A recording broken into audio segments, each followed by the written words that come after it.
Welcome, Courtney Campbell. Thank you, Peter. Good to be with you.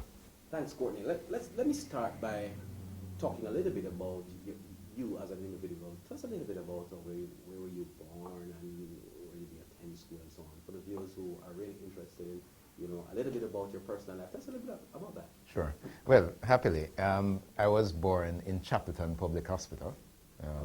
In fact, I'm always showing off that I was born on Mother's Day. Right. Okay.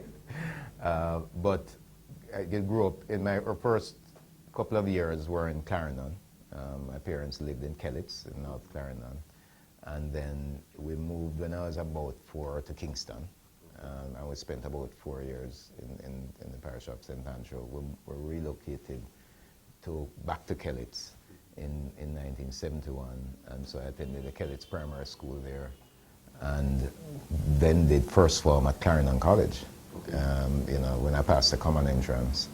And after first form, I moved to Knox College, where I spent the rest of high school. So I would have done, I was a boarder both at Clarendon College and Knox College. So at Knox, where I spent what we call Class 8, from Class 8 right through to Class 11, where we did O-levels, and I was among the group that did the first CXE, did CXE history, right, when CXE was just introduced. And then I did A-levels at Knox as well, but this time at the community college, because at that time we had the A-level students did the classes, attended the community college. And so I did A-levels there.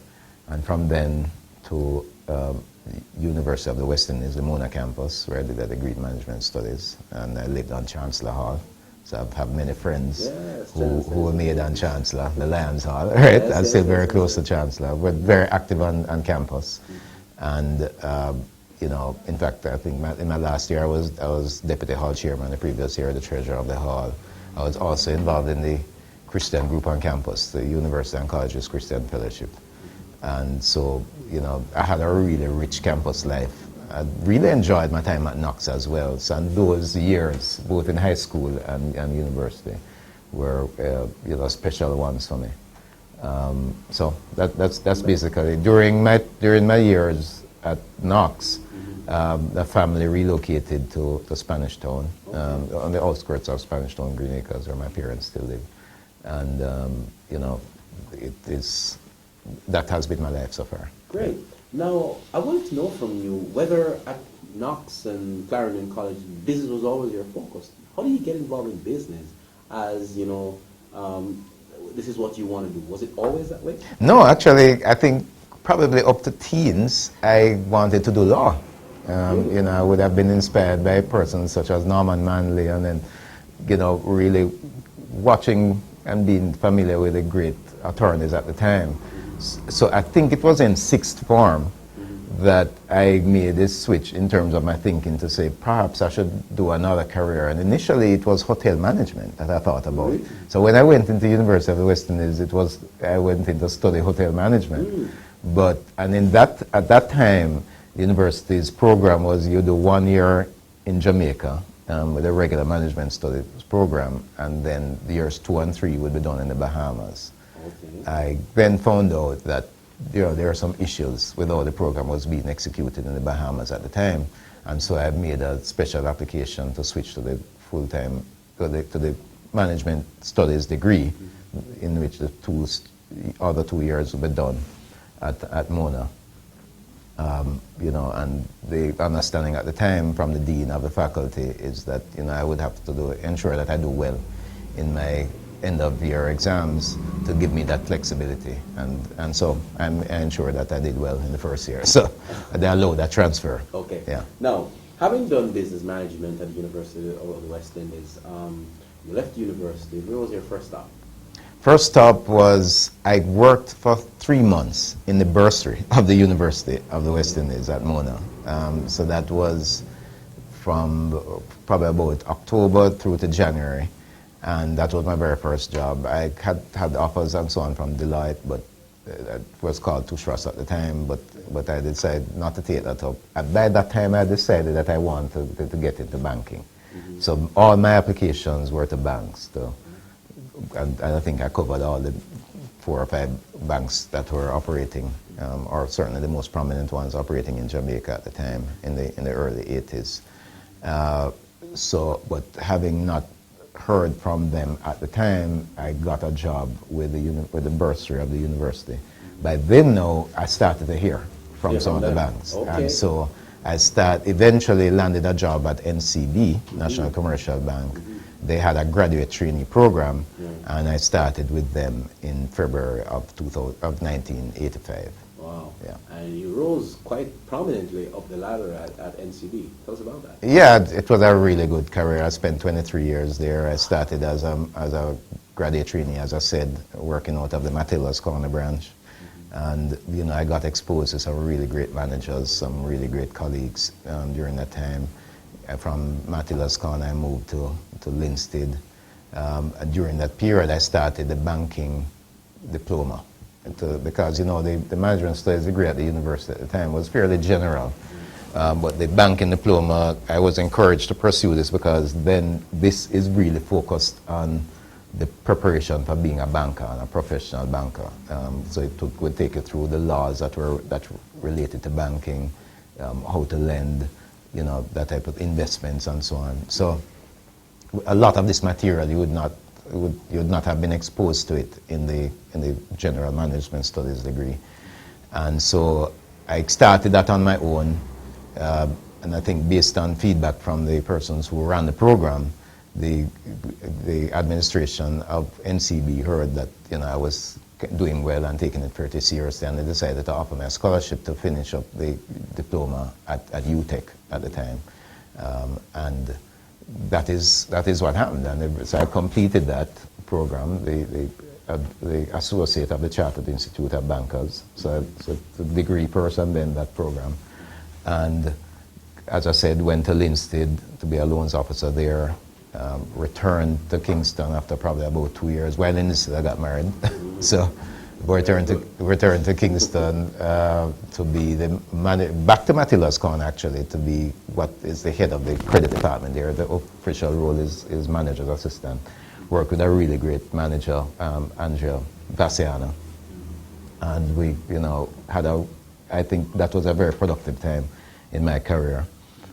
From there, I went to the corporate bank. I was transferred to the corporate banking division, and I really got exposed to large private sector credits, large credits of the statutory enterprises and so on. And this was in the early 90s when Financial problem. just before that, but remember we had the fastest growing stock market in the world at one point there.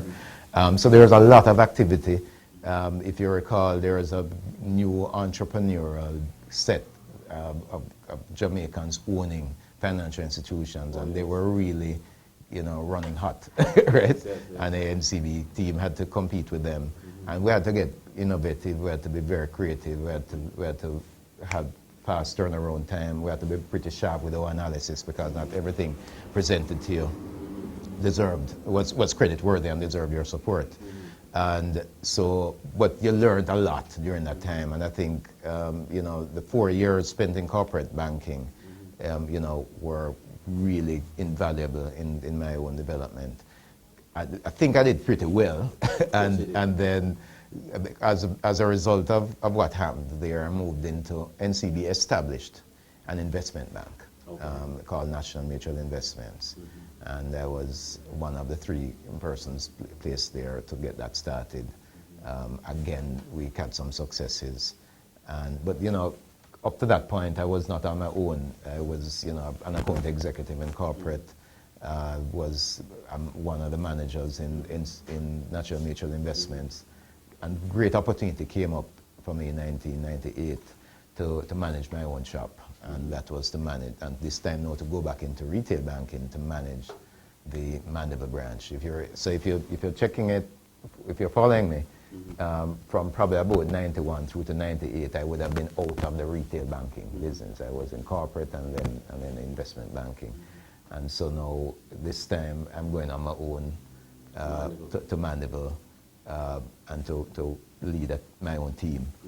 And again, this developed another aspect of my life and my capabilities and my competencies. The whole issue of running a team, of leading a team, of serving a team, of being the person who is a face of the branch in the community. So, you know, What was that experience? Excellent.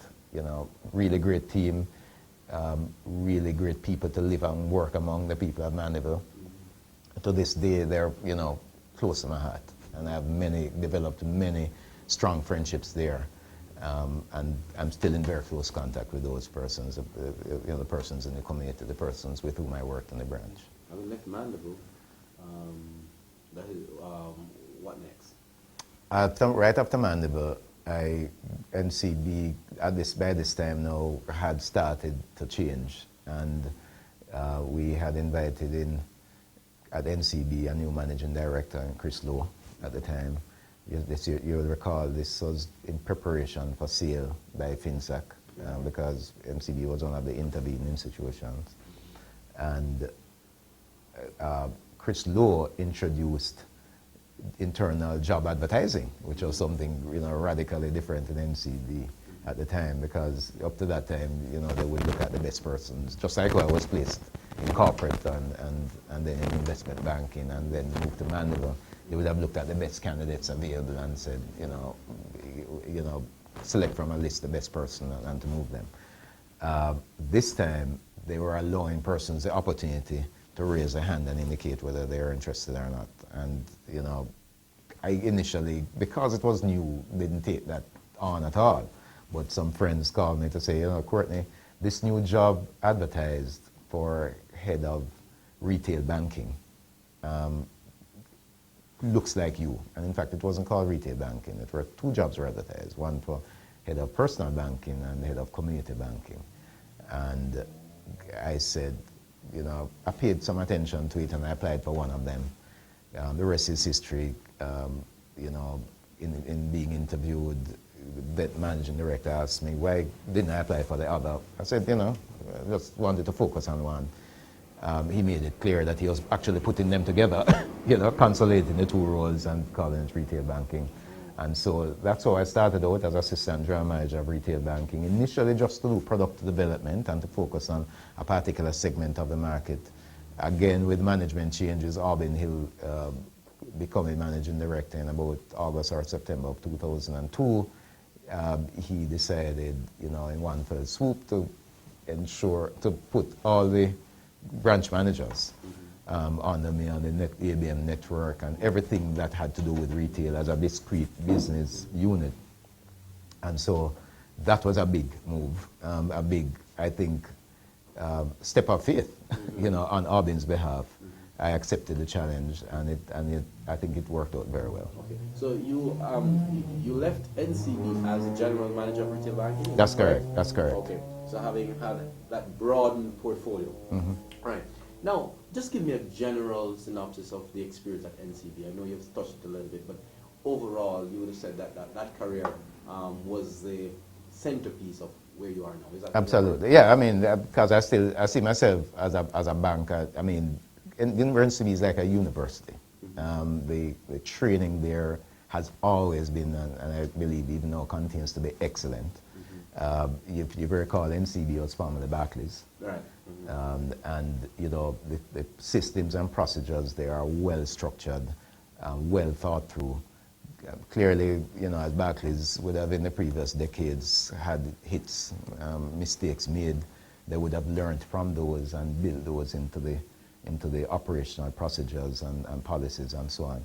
But then NCB too, under Auburn Hill and very importantly under Patrick Hilton, who is an excellent leader, had this vision of becoming world class, and especially having been acquired by AIC with Mike Leachin with this entrepreneurial drive. I saw the transformation in NCB becoming so much more entrepreneurial and really wanting to be world class in spite of the Jamaican, you know, grounding, let's call it that. And so it was really an exciting time to be in the leadership of a financial institution and to be leading a team. And we, you know, the team there believed in accountability.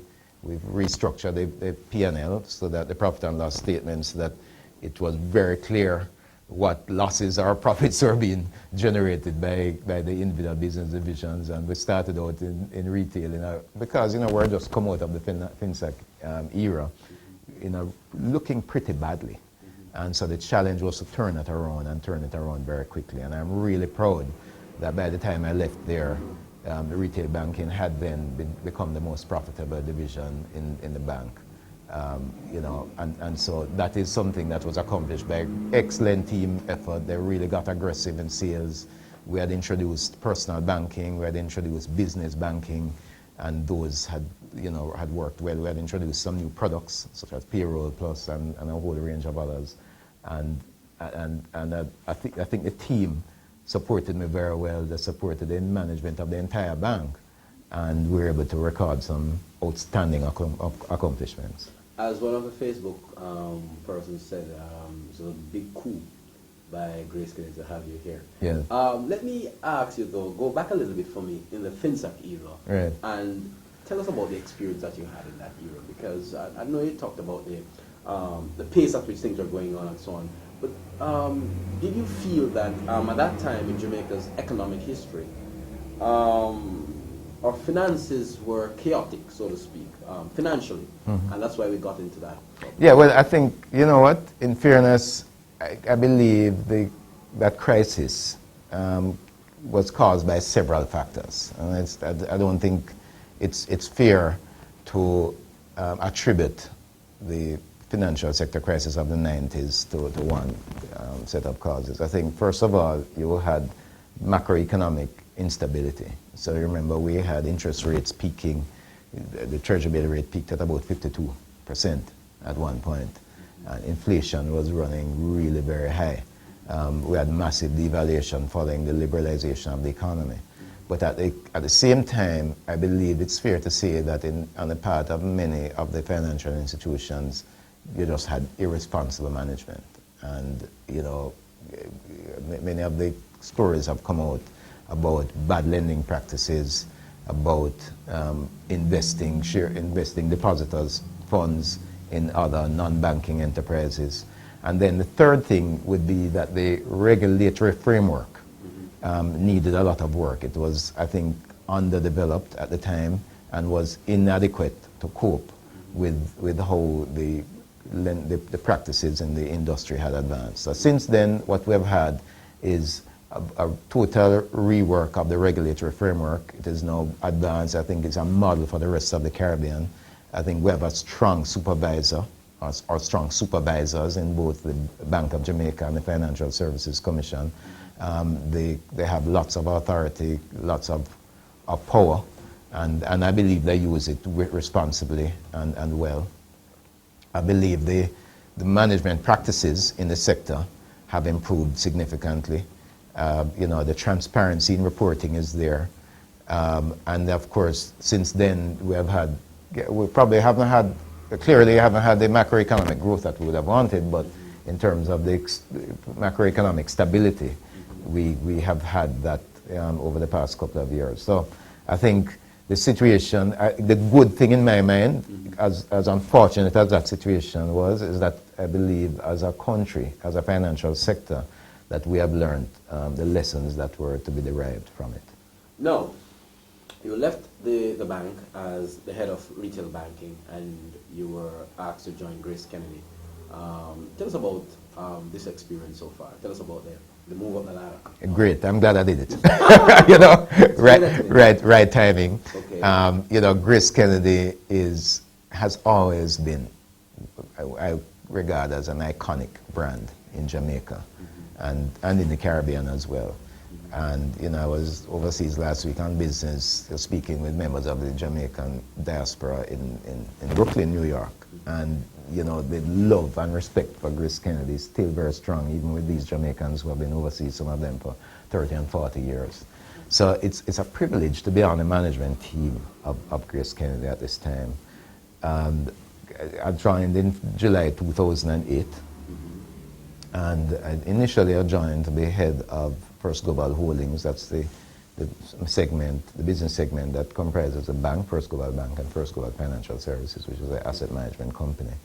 And then by February of 2009, which was just 6 or so months later, I was asked to take responsibility for the entire financial services division, and which includes now Grace Kennedy Money Services, the underwriting business, JIC, insurance brokerage, allied insurance brokers, and still First Global Bank, First Global Financial Services. So this entire financial services division of Grace Kennedy, we're now 2 business divisions: food, branded foods, and financial services. And that was a huge vote of confidence. I would like to think that it is working out well. I'm enjoying the ride very much. We have a vision to become a global consumer group and a regional financial services business.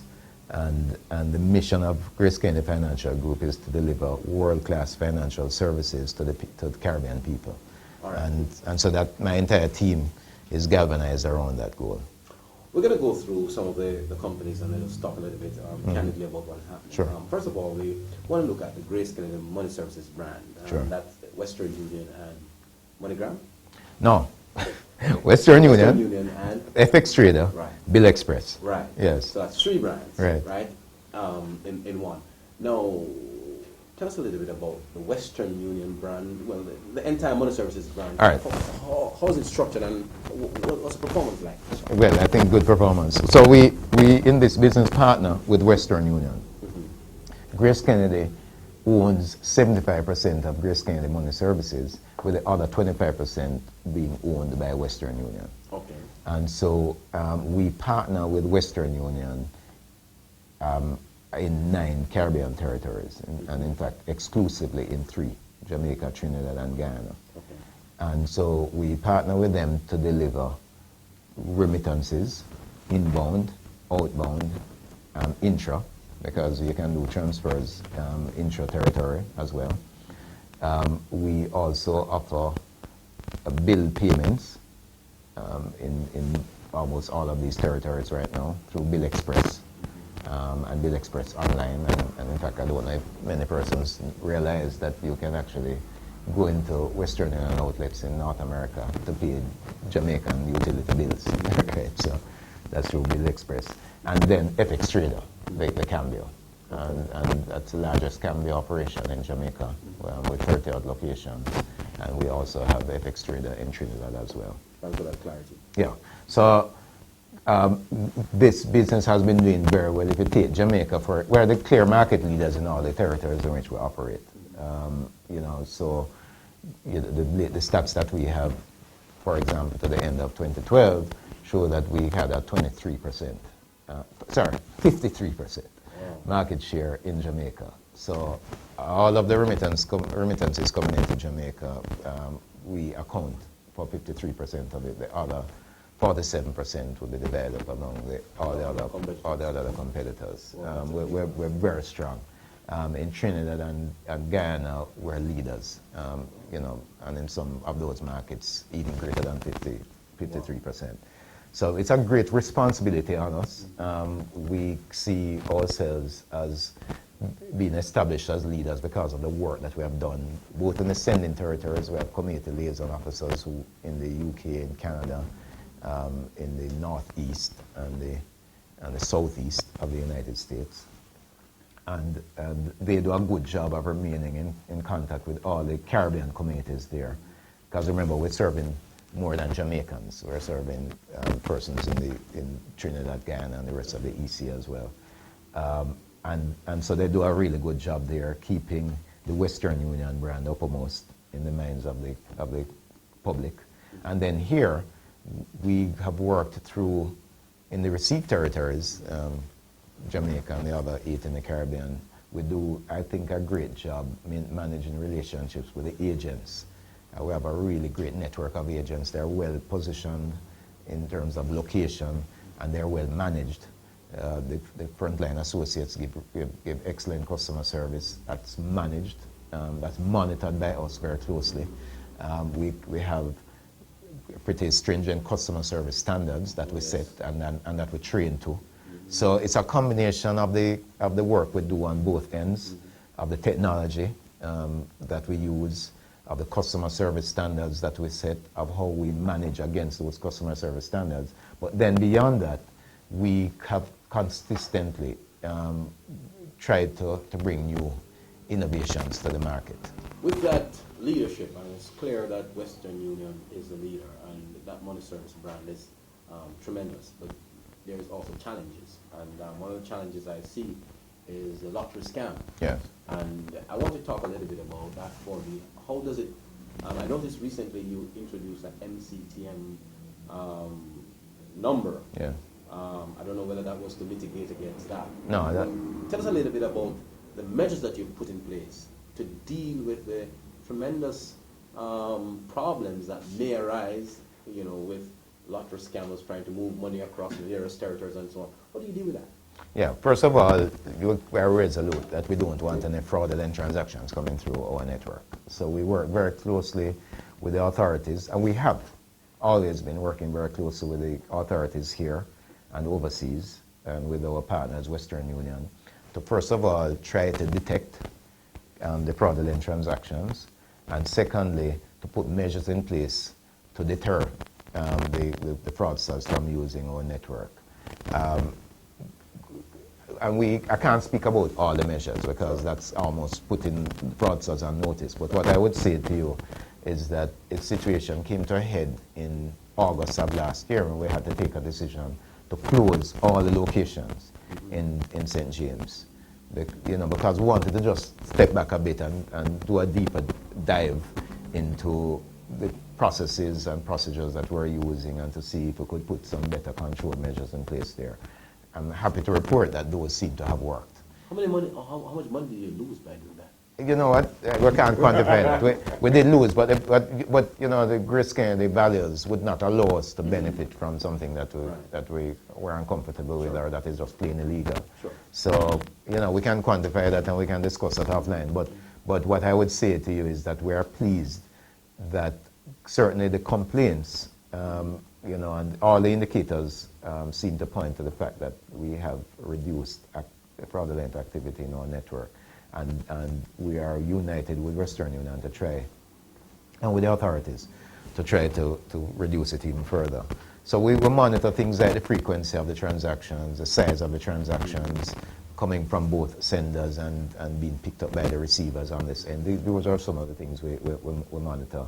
We try to ensure that the persons receiving the funds can be properly identified, that we know them as being legitimate and so on. We do ask questions sometimes, even of the senders, you know, on the send side, you know, do you know the person to whom you're sending, and what is the purpose of this transaction, and so on.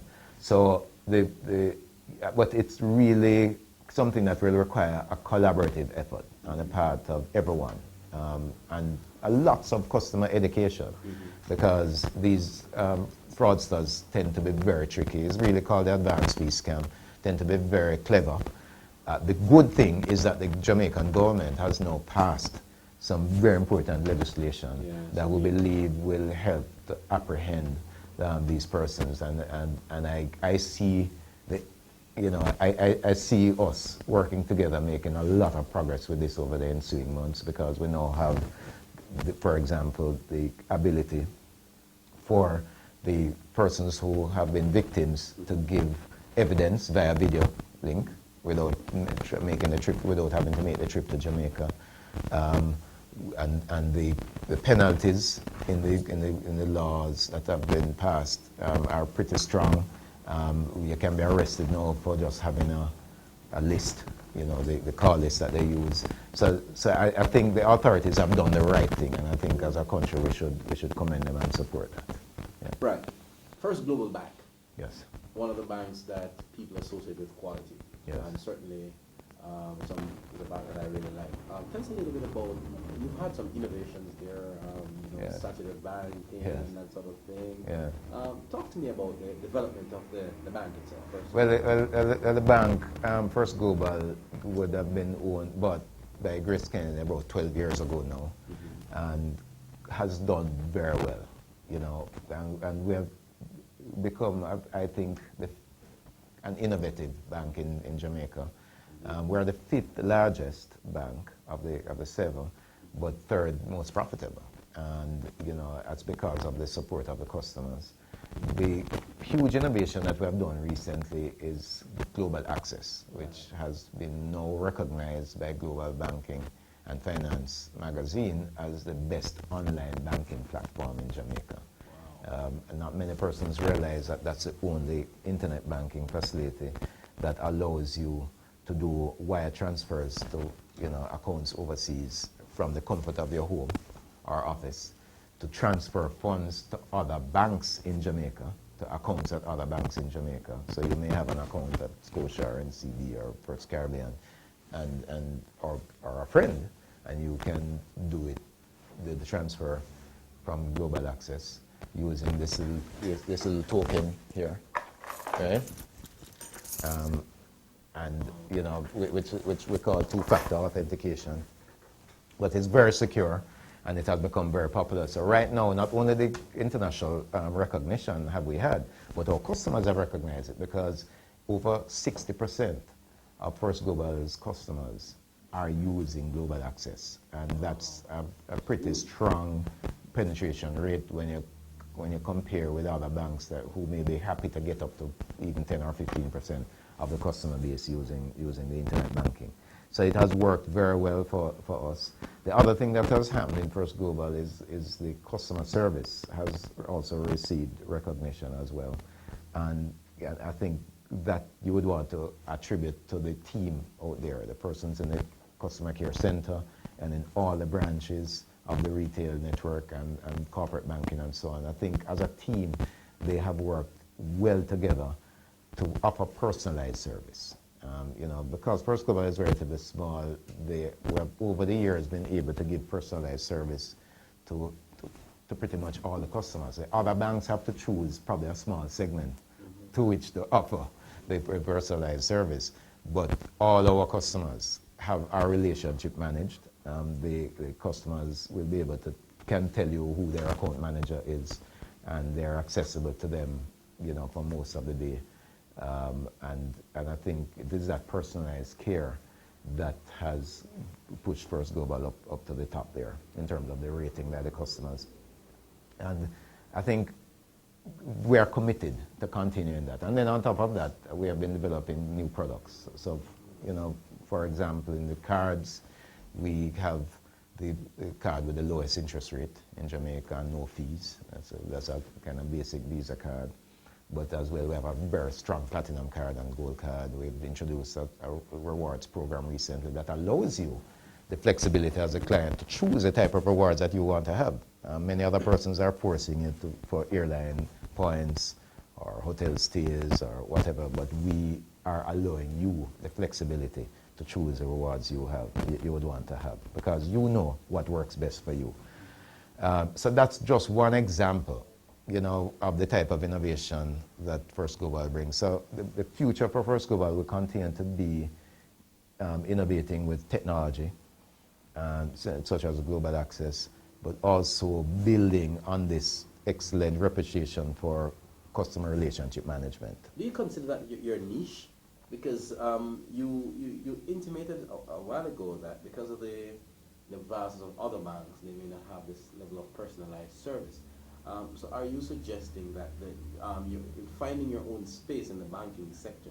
You're focusing on technology-driven deliveries as well as customer service. That's basically what you're precisely. The customers, and we believe there's a large market for this. There are customers, business customers, professionals, salaried employees out there, self-employed persons who value great service. If that's important for you, if you don't want to be treated as a number and you want to be respected for your individual needs, First Global would be the bank for you. If you are comfortable with technology as well, using, for example, internet banking and all the other electronic channels to do your transactions, when you don't necessarily need to have them performed by an individual, First Global is a bank for you. So, because that's where we're placing our emphasis now, we believe that as the market becomes more savvy in terms of the customers and their tastes, that we will be able to build market share. Brilliant. In that way. Talk to us a little bit about the financial arm, though, financial services division, because that is where that's kind of the asset management side of the business. Tell us about that. Well, so that's called First Global Financial Services. There are wealth managers. So we offer portfolio management services. So we start by looking at you, at what your investment goals are, what your current portfolio looks like, and help you to decide how best to choose instruments and various asset types to help you to realize your goals. And it may be that bonds would work for you. It may be a particular selection of stocks. We need to decide whether you go for high dividend stocks or stocks that expect to see high capital appreciation. We not only look at this market, but we look at overseas stock markets as well, and bonds that are being issued overseas, to see if those would work well for your investment appetite. So we put you into fixed income and into stocks and so on, into mutual funds as well, because we do have a relationship, for example, with CI funds out of Canada. And so our investment advisors are supported by a strong research team. And this research team, they're constantly scanning the environment for the best products and introducing those to the investment advisors, who then have the discussion with you and work out an appropriate plan. And what we do is hold ourselves accountable for executing against that plan. We're pleased to say that in 2012, the average returns generated by the portfolio management team were very competitive, and we believe that it will continue to do us well as we win more business in that business going forward. But beyond the portfolio management service, we're one of the leading pension fund managers, right? Yeah. Yes, because of the research expertise, we know what asset types work best for the pension funds out there, so we're able to make pitches to trustees of pension funds to say, let us do the management of this for you. And that has been working well for us. We're a stockbroker, one of the leading stockbrokers in Jamaica. So if you just wish to invest in local stocks and shares, or you have some shares you want to sell, we're the right ones to tell you, what's the right timing for it, and probably give you some guidance as to the type of price and so on. And of course, we're a primary dealer, so we have many of our customers invest in repos and other fixed income instruments. Generally, how do you think the financial services arm of the business going? I think it's going well. I mean, it has been impacted, as have all others, and we said it publicly in a release from Grace Kennedy, by the NDX, and that is following the JDX of 3 years ago. But we have a clear plan for recovering the lost income from that. And we believe that once we continue to deliver value in terms of portfolio management, staying close to the clients, because people will continue to have investment needs going forward. If we can meet those needs better than the other players in the market, then I think the future continues to be bright for First Global Financial Services. Why did you think it was important for the Grace Group, and particularly the Financial Services Division of the group, to participate in the NDX? Well, we do business here in Jamaica, and as Jamaica did not have a choice but to seek to get an IMF deal, right? So we can't remove ourselves from the government. We're part of this economy. There are large players in the economy, and I think it was incumbent on us to support the government in that aspect of the negotiations. So, it is clear that our debt to GDP ratio was unsustainable at the current level, at which it was approximately 140% debt to GDP. And the restructuring to lower the cost of the debt servicing the debt going forward, we understand that it was necessary.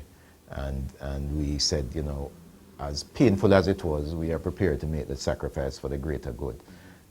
Having said that, we're very pleased about the monitoring committee that has been put in place, because it is now important that we as a country, deliver on all the things that we said we would do to ensure that this program that has been agreed with the IMF, is successful. But more than the program with the IMF, it is about our growth agenda and just fixing the economy.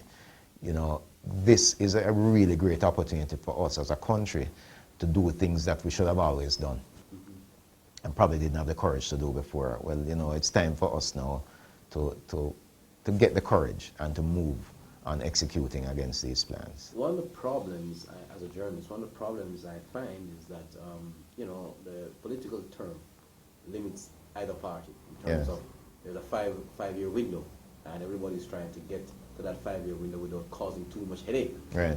And it presents a problem for you guys as financial persons who are looking on the long-term stability of the economy. Are you confident, although you mentioned that it's an opportunity for us to do what we have not done in the past, do you believe now that we are against the precipice, so to speak, you'll see the fortitude and the strength to deliver on whatever has been said this time as opposed to former times? Well, I'm an optimist. I'm an eternal optimist, so I'm optimistic that will happen. I think some important steps have been made, for example, to bring in leading members of the private sector, of the financial services community, to play a role in monitoring the implementation of the plans that were articulated in the letter of intent.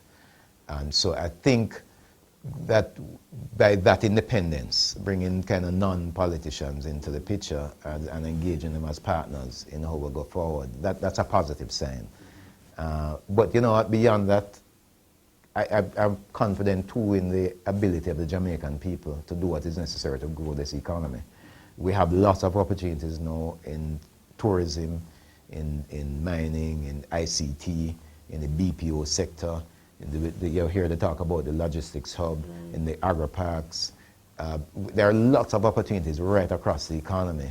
And I think if we put our minds to it, we can be world beaters. And we can surprise the IMF, we can surprise the pundits who have said that our growth over the next couple of years will be 1% and 2% and so on. We can deliver some 4% and 5% growth if we put our minds to it.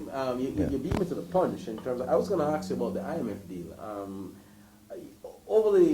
In Europe, there has been discontent, as you know, in Greece, and how the deal has worked out.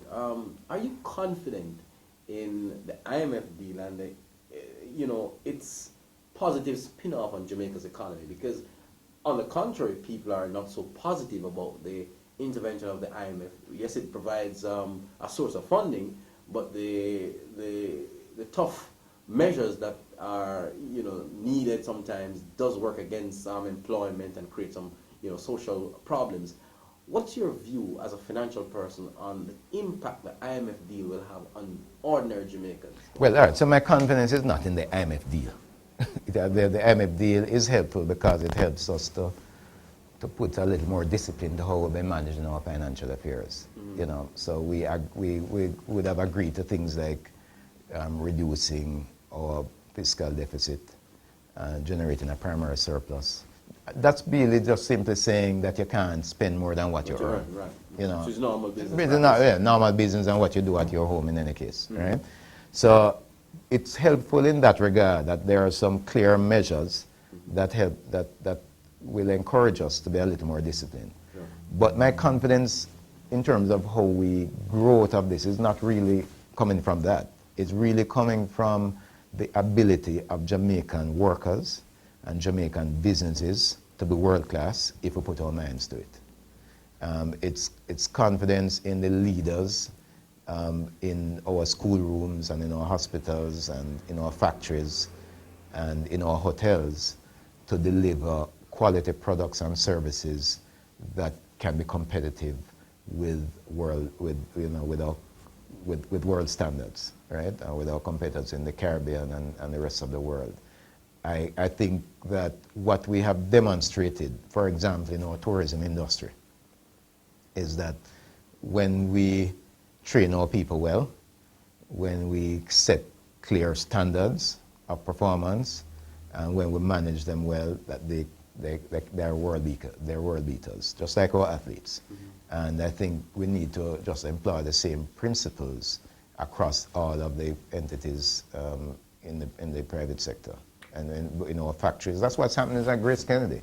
I mean, this company has been here and been doing well for 91 years, not only in Jamaica but across the Caribbean, because we have used some principles that work best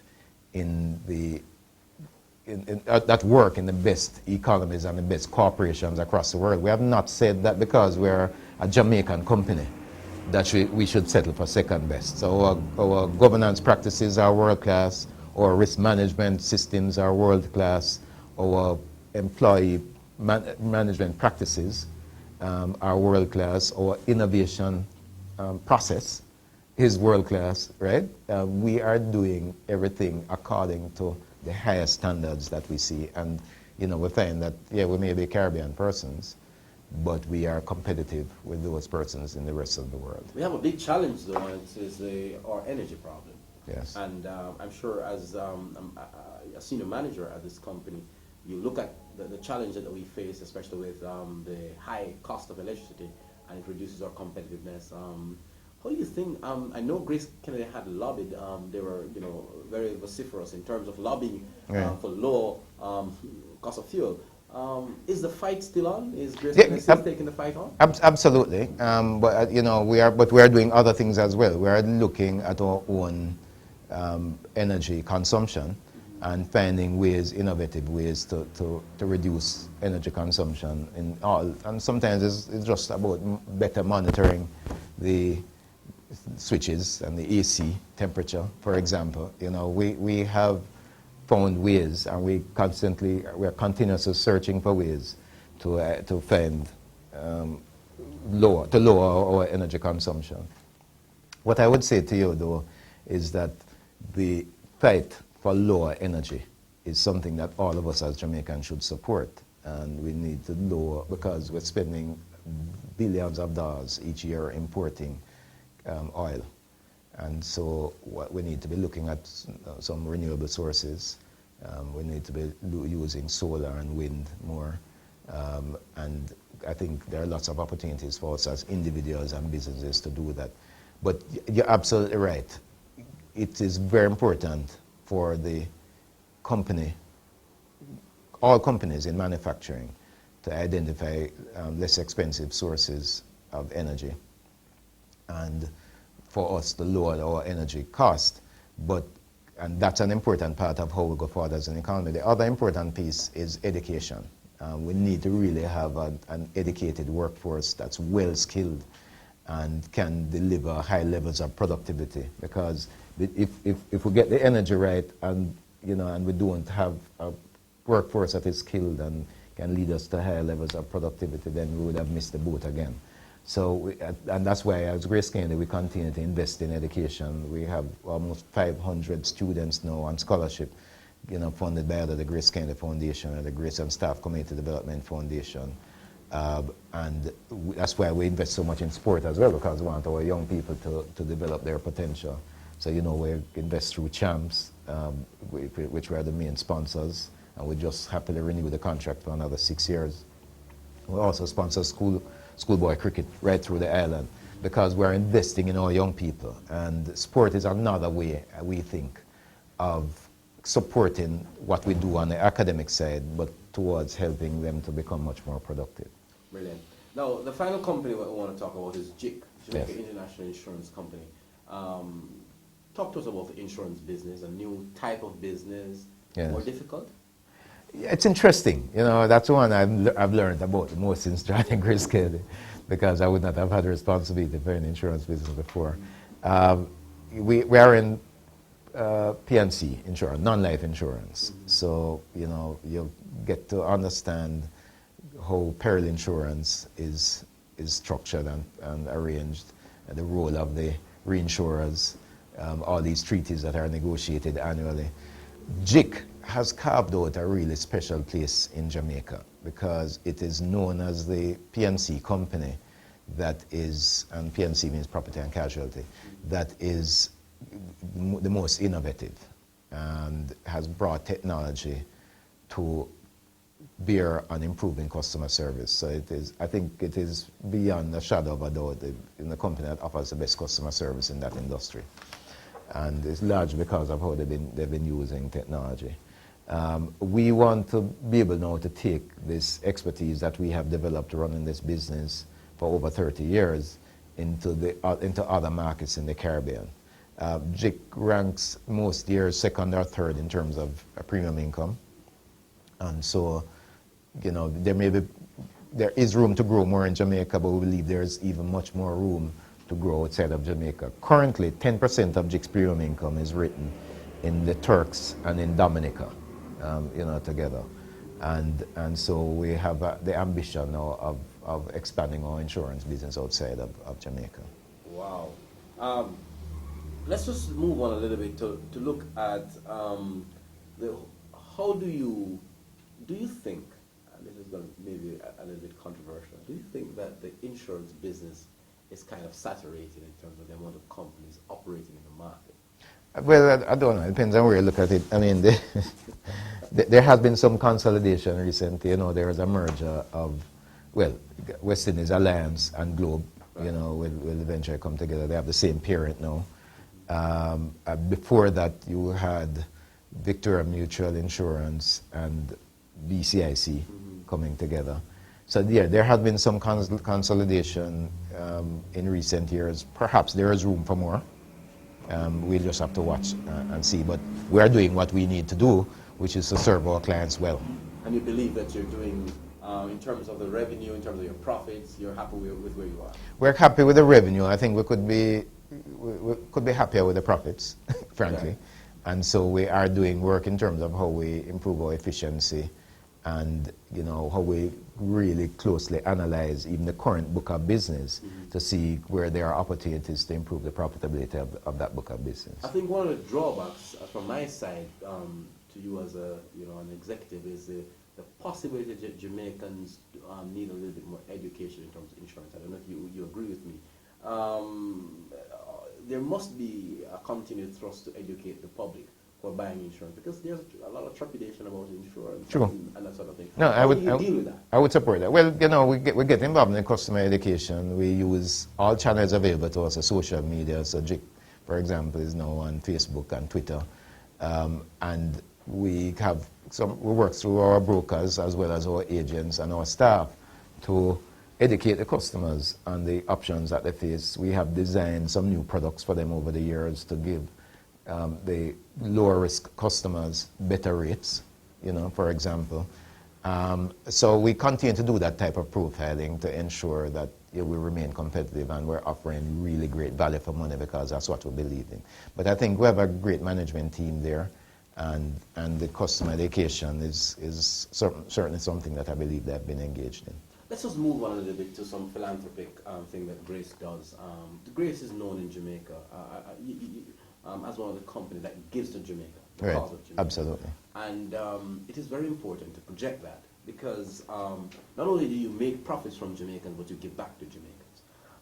Talk to me in a broader scope as to why this concept, first of all, and how do you continue to work on that concept to make Jamaica feel so much a part of Jamaicans feel so much a part of Grace Kennedy, and the other way around? Well, I don't know. I mean, it goes back to our founding fathers, who have always believed in being egalitarian, so that, you know, Grace, if anything, was among the first companies to offer stock options for the staff and to pay for health insurance and so on. And then, in terms of the wider community, former chairman and CEO Carter Alexander has this famous statement in which he said, "Whatever is good for Jamaica, we need to find a way to make it good for Grace Kennedy."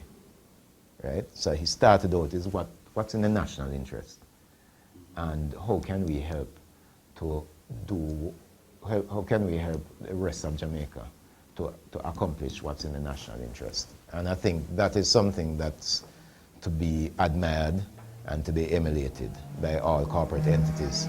So we have tended to focus on some things that, as I said earlier, provide solid foundations for the future. So we spend a lot of money on education and educating children in the inner cities.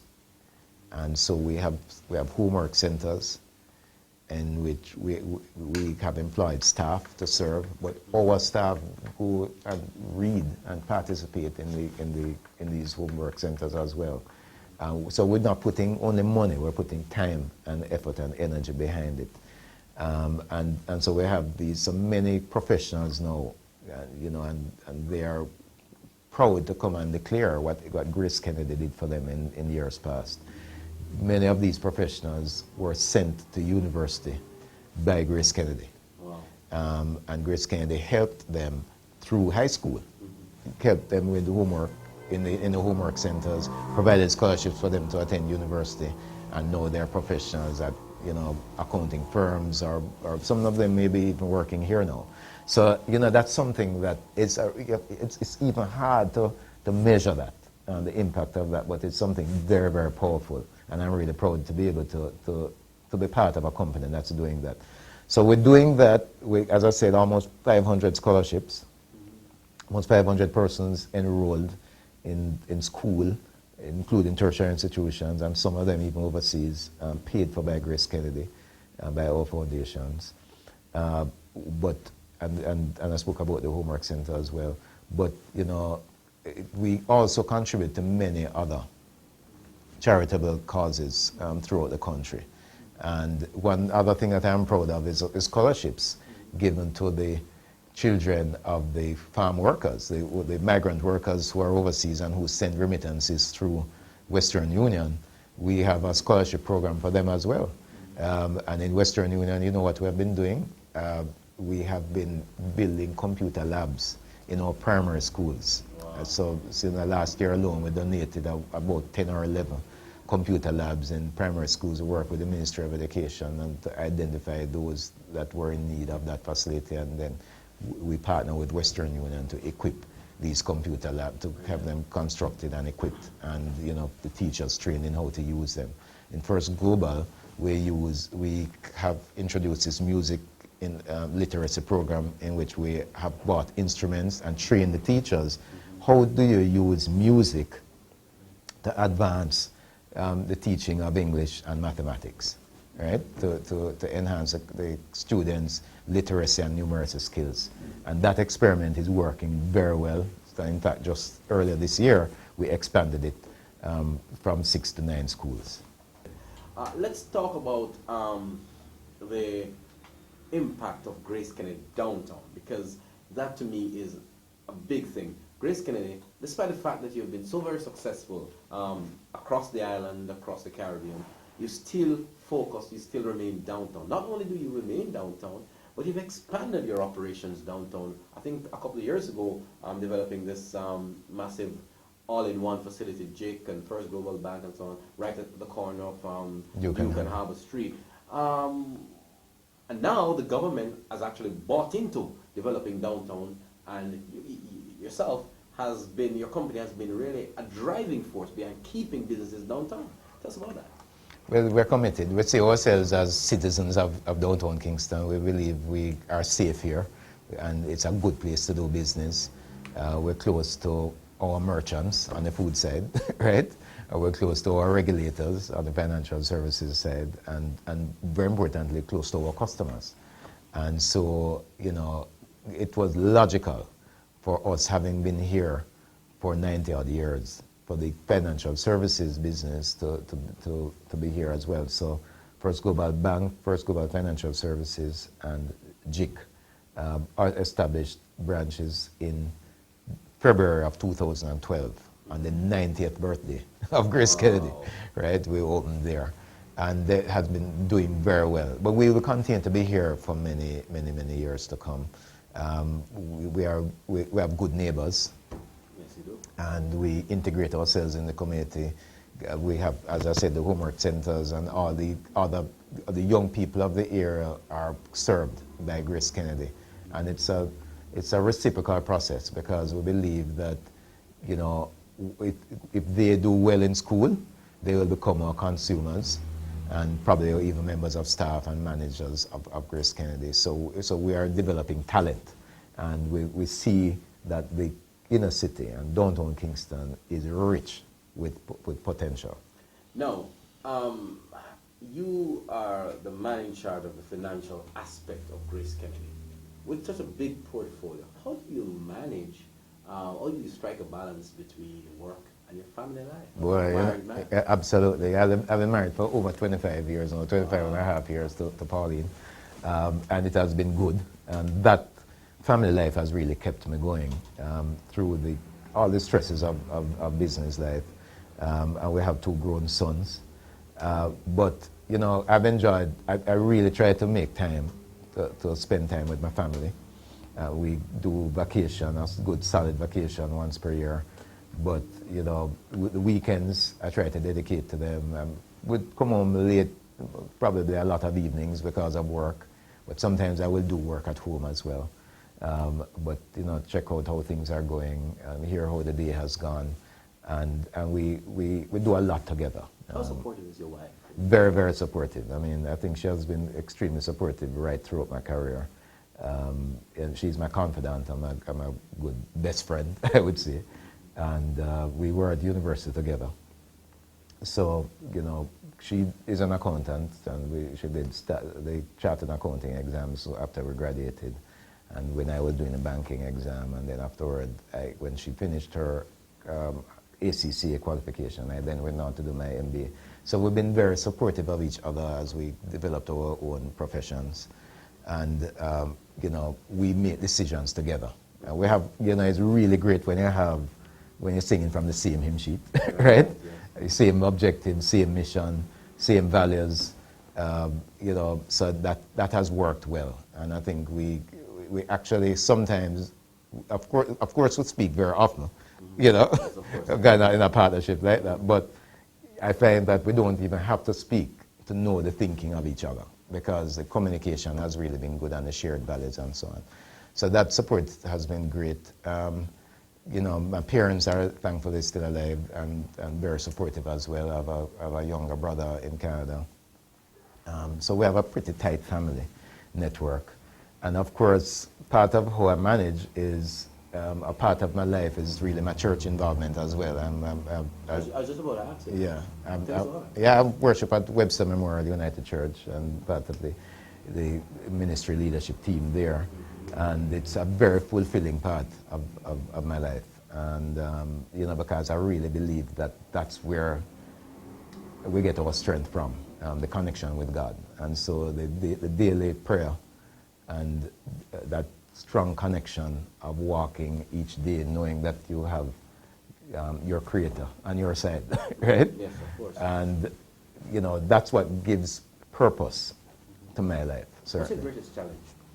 Greatest challenge is, well, I have several challenges. How to keep these businesses growing through difficult economic situations, you know, in a challenging economic environment. That's one. How to keep revenue growing year over year and profitability improving year over year. How to keep the team engaged. But you know what, I'm helped a lot by some fantastic leaders that I have in all of the businesses, in money services, in banking, in asset management, in insurance. We have really strong leaders, so it makes life much easier for me. Where I just need to be in contact with the SBU leaders I have out there, the presidents, Maureen Hayden Caton, Joe Marie Powell, Grace Burnett, Amanda Beeper, you know, some really strong persons on whom I can rely to execute and to ensure that the teams are executing. What would you suggest is your greatest success? At Grace Kennedy? Mm-hmm. I think, you know what, leading the turnaround of First Global Bank after some problems in 2009 to, you know, to recover profitability very quickly thereafter, and then to now have a settled management team, and that's really pumped and winning all these awards. I think that's one big accomplishment.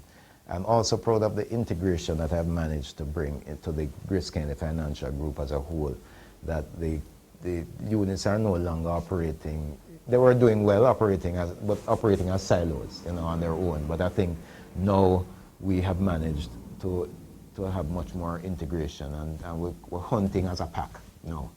And I think that's good, and it will redound to the benefit of the business in the future. The customers will get greater value from it.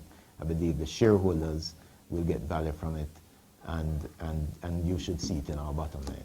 You seem to be a sports fan. Yes. And I want to pick your brain a little bit about what's your interest like in your spare time. What do you do? Are you interested in sports? Yes, I do. I follow cricket a lot. I think that's my favorite game. Okay, you used to play? I just a little in high school. Knox College was not known for its cricket exploits, but yeah, I'm a big cricket fan, a West Indies cricket fan, and follow track and field. Football, I think my sons have got me into football, but I've chosen a different team. They're Manchester United fans, but I have gone with Barcelona, okay. Right? I do spend a lot of time following those sports, and I watch cricket here. I've not missed a test match at Sabina Park since probably 1981. Wow, yeah. That's a long time. Yeah. Were you involved in local cricket clubs? Or? No, but in fact, for a short period, I helped the Jamaica Cricket Association by chairing the marketing committee. Oh yes, I remember. Right, so I helped with that for a little while.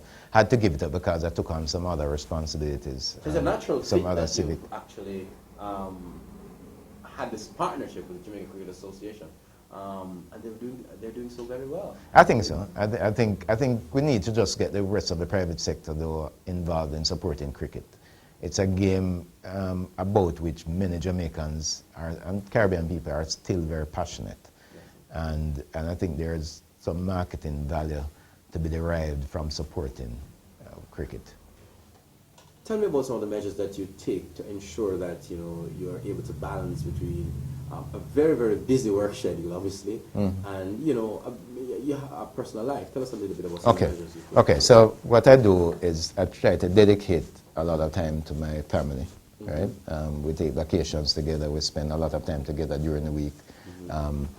So my wife, I have grown sons, but I've been married now for 25 and a half years. So I think we're doing pretty well. And we pray together. We share a lot together. We do a lot of things together, going out to plays and movies and so on. But beyond that, I have a fairly disciplined exercise regime as well. I'm at the gym 3 mornings per week on average. I participated in 2 10Ks, wow. right? The reggae marathon, yeah, in the grill. I've done that, and do some other 5Ks like the Grace Kennedy Education Run that's coming up in July. You should take part in that. I need a lot of it. It's a good thing to be involved in, the Grace Kennedy Education Run. Again, the proceeds go towards our education activities, especially for the inner city kids. So that is, and then I try to eat well, so that we're not taking in too many calories. But beyond that, I would say read a lot. I read a lot, from business books to books that are about my faith, to non-fiction. No politics. A little. I mean, I would have read the biographies, for example, of Nelson Mandela and Bill Clinton and so on. So I found those very interesting. And some Jamaican politicians, I've read some of Michael Manley's writings in the past.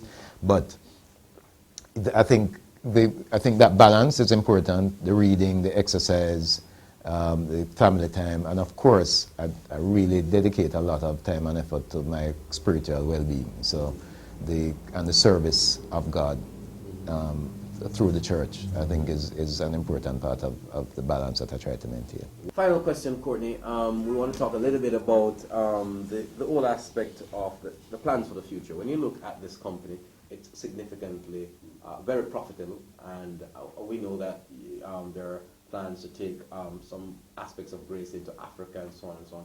Your financial division, though, that you spearhead. When you look at this company 5 years down the road, 10 years down the road, what would you want to see? What I'd want to see is that we would be in new markets. Many of the businesses should have been established in some new markets. We should have had a whole host of new products. We should have probably grown significantly, not only by organic growth, but we probably will, over the time, be able to identify some merger and acquisition opportunities that we would wish to have taken advantage of. I think certainly in insurance, I would have hoped that in 5 years' time that we would by then be a regional insurance business. I would have hoped too that in 5 years' time we would have started to expand banking and asset management outside of Jamaica. Probably not regional, but at least, probably not being fully regional, but at least to be operating in one or two other Caribbean territories. And of course, in money services, who knows, we could be outside of the Caribbean by the time in terms of our partnership with Western Union. So what I would want to see is we would be in new markets, delivering new channels, new products. I would want the profitability to probably be twice what it is now. But the other thing I would want is to ensure that the businesses here are fully integrated, so that we're delivering to our clients customized, integrated financial solutions that are sold as one package, right? Courtney Campbell, thank you very, very much for stopping by. It has been a pleasure, Fitzroy. Thanks very much. Good. And it has really been a pleasure. I wish you all the very best in your climb and the fabulous work that you've been doing here at the Grace Kennedy Financial Group. And we know that you will continue to have success year after year. And we once again say that this company has done so well for Jamaicans, and Jamaicans are really passionate about Grace Kennedy and the products of Grace Kennedy, and I think you will continue to do very, very well. That's it for Spotlight. I'm Fitzroy Prendergast. Join us next week for another very interesting Spotlight program.